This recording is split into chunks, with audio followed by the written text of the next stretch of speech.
tempo você tem adiado uma decisão importante na sua vida? Sabe aquela escolha que você sabe que vai mudar completamente a sua vida, mas mesmo assim você continua dando desculpas para fazer ela? Pois é, eu estava exatamente assim. Eu vou contar pra vocês como que foi a minha experiência nessa processo de escolha e como que você também pode sair desse ciclo de ficar postergando decisões importantes e fazer diferente. Fazem 8 meses que eu trabalho em uma empresa de desenvolvimento pessoal maravilhosa e ela me ofereceu uma oportunidade irrecusável. Só que tinha um porém. Eu precisaria viajar sozinha pela primeira vez para São Paulo. Para quem não sabe, eu moro no Paraná. Pode não parecer algo tão fora da realidade, mas realmente não faz parte da minha rotina. Eu tenho esse hábito de viajar sozinha. Às vezes que eu viajei sempre foi acompanhado do meu marido, e de avião propriamente eu viajei uma vez só. E confesso que eu tenho muito medo. Baseado nisso, eu sempre tava dando uma desculpa pra não ir. Ou eu dava desculpa que era o financeiro, ou eu dava desculpa que realmente eu tinha que viajar sozinha, ou eu dava desculpa que as datas não batiam, que eu precisava ver as passagens com muita antecedência. Mas no fundo, bem lá no fundo, eu sabia que não era isso que estava me impedindo, e sim o medo. Mas esse ano eu decidi que eu ia fazer diferente. Eu sou uma pessoa que já me deixei travar muito pelo medo. Medo do julgamento, medo do novo. Mas esse ano eu decidi que algo seria diferente, que eu não deixaria o medo me impedir de realizar os meus objetivos. Então, quando eu finalmente tomei a decisão de ir para a viagem, aconteceu vários imprevistos, como se o universo estava tentando me testar para de fato ver se eu ia ou não. Primeiro eu estava em dúvida se eu ia em março ou em abril. E aí no momento que eu decidi que eu ia em março, que eu queria fazer o quanto antes, as passagens simplesmente triplicaram o preço no mesmo dia e não baixaram mais. Aí eu falei, ok, então vou para abril. Assim eu consigo me programar com antecedência e compro as passagens hoje mesmo. E aí o que aconteceu? Simplesmente o dia que eu precisava estar lá em São Paulo, não tinha passagem, não tinha voo. É como se a minha própria mente me perguntasse, tem certeza que você quer ir? Eu chamo isso de pedido de confirmação, porque pensa comigo, a nossa mente ela tá tão acostumada na nossa zona de conforto a fazer exatamente as mesmas coisas sempre, que quando você tenta mudar, tenta fazer alguma coisa diferente, ela faz esses pedidos de confirmação, esses desafios que aparecem no seu dia a dia, para que você confirme realmente para ela se você realmente quer mudar ou não. E o que você precisa fazer aqui quando acontece esses pedidos de confirmação é simplesmente dar clareza para sua mente, tomar as rédeas das suas emoções, tomar o controle da sua mente e mostrar para ela que esse realmente é um caminho novo, mas que você está decidido a fazer dar certo. E foi exatamente isso que eu fiz. Ao invés de ficar postergando essa decisão, eu simplesmente comprei as passagens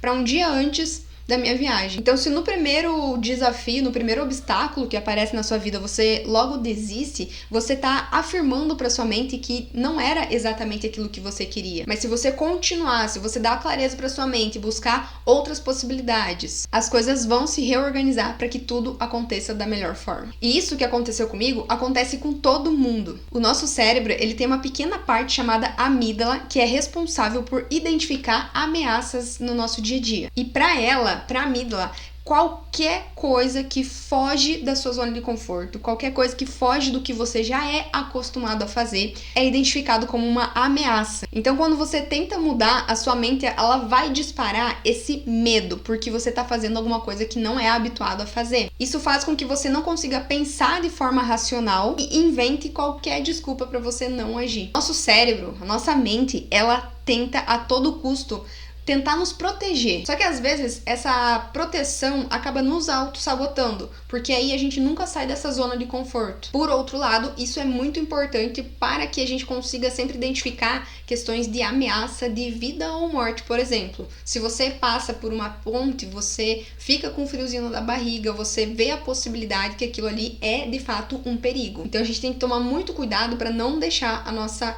amígdala, nossa mente nos auto-sabotar. Então como que você pode vencer esse medo e essa autossabotagem? Sempre que você estiver paralisado com alguma decisão, com dificuldade, sempre se faça essas 3 perguntas. Primeiramente, o que de pior pode acontecer se você tomar essa decisão? Qual é o pior cenário? Depois se pergunte o que de melhor pode acontecer. Qual que é o melhor cenário que vai acontecer se você tomar essa decisão? Se você vencer esse medo. Lembre-se que o teu cérebro, ele sempre vai buscar as ameaças, os perigos. Só que sempre existe os dois lados. Tem os perigos, mas também tem o lado positivo das suas decisões. Você precisa dar clareza para sua mente, principalmente para esse lado positivo. O que de melhor vai acontecer se você tomar essa decisão? E a última pergunta que você deve se fazer é: se você não tomar essa decisão, como que vai ser a sua vida daqui a 6 meses? Isso vai ser ótimo para que você consiga identificar as consequências que você vai ter se você não tomar essa decisão, e isso vai te motivar também a sair dessa inércia. Aqui eu ainda acrescentaria mais uma última pergunta: quais habilidades, pessoas ou conhecimentos eu preciso adquirir para que eu consiga diminuir esse medo, essa insegurança? Porque lembra, se você está inseguro e com medo de fazer alguma coisa nova,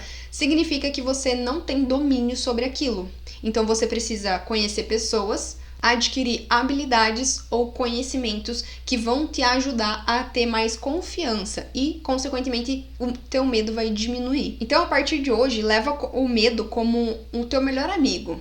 Ele sempre vai estar identificando coisas que você precisa se trabalhar para adquirir mais confiança e diminuir o medo. Então, por exemplo, se você tem medo de fazer uma palestra, provavelmente você sente medo porque, primeiro, você nunca fez isso, você não se garante na sua comunicação ou você talvez não se garanta no conteúdo que você vai passar. Então, quanto mais habilidades, pessoas e conhecimento você tiver acesso e treinar, mais a sua autoconfiança vai aumentar, consequentemente o seu medo vai diminuir. O que a maioria das pessoas faz é justamente ao contrário, né? Ao invés de enfrentar esse medo, que é o que vai fazer ela crescer e evoluir como pessoa, ela simplesmente foge dessa responsabilidade. Começa a bater um medinho ali e você quer fugir daquela situação. Porque é desconfortável sentir medo, mas você só vai avançar, só vai crescer se você conseguir identificar suas emoções e aprender a lidar com elas. Não de uma forma negativa, mas identificando o que você precisa aprender e melhorar. Se eu tivesse deixado o medo me ganhar, eu estaria exatamente no mesmo lugar, mas eu escolhi agir.